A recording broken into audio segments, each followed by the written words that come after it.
দেখো একটি লঞ্চের যাত্রীর সংখ্যা কত 47। মাথা পিছু কেবিনের ভাড়া ডেকের ভাড়ার কি দ্বিগুণ। ডেকের ভাড়া মাথা পিছু 30 টাকা হলে এবং মোট ভাড়া প্রাপ্তি 1680 টাকা হলে কেবিনের যাত্রীর সংখ্যা কত? তাই মনে করি কেবিনের যাত্রী কয়জন? একজন। মোট যাত্রী যেহেতু 47, তাহলে ডেকের যাত্রী হবে 47 মাইনাস এক্স।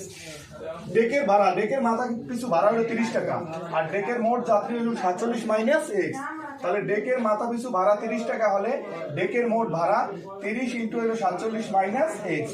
তাই 30 এবং 47 গুণ দিলে 1410 আর 30 এক্স এর গুণ দিলে হবে 30 এক্স টাকা। এর পর্যায়ে ডেকের ভাড়া, কেবিনের ভাড়া, যেহেতু কেবিনের ভাড়া ডেকের ভাড়ার দ্বিগুণ, ডেকের এক একজনের ভাড়া মাথা পিছু কয় টাকা? 30 টাকা। তাহলে কেবিনের এক একজনের মাথা পিছু ভাড়া হইবে 60 টাকা।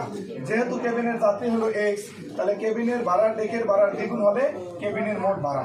যেহেতু ডেকের ভাড়া মাথা পিছু 30 টাকা আর কেবিনের ভাড়া হবে ডেকের ভাড়ার কয় গুণ? দ্বিগুণ। এবং কেবিনের যাত্রী হলো কত? এক্স। অতএব কেবিনের মোট ভাড়া হবে কত? 60 এক্স টাকা। প্রশ্ন মতে এই যে কেবিনের ভাড়া এবং ডেকের ভাড়া দুটো ভাড়া মিলে আমাদের ভাড়া হবে কত? 1600 কয় টাকা? 80 টাকা। তাহলে প্রশ্ন মতে আমাদের কেবিনের মোট ভাড়া যোগ হয়েছে ডেকের মোট ভাড়া ইকুয়াল 1680। তাহলে 60x থেকে 30x গেলে আমাদের থাকবে 30x আর 1410 এটা ডান পাশে গেলে হবে 1680 বিয়োগ 1410 equal to 270। 30x equal to 270, x equal to 270 ভাগ কত? 30। তাই 270 কে 30 ভাগ করলে x ইকুয়াল টু 9।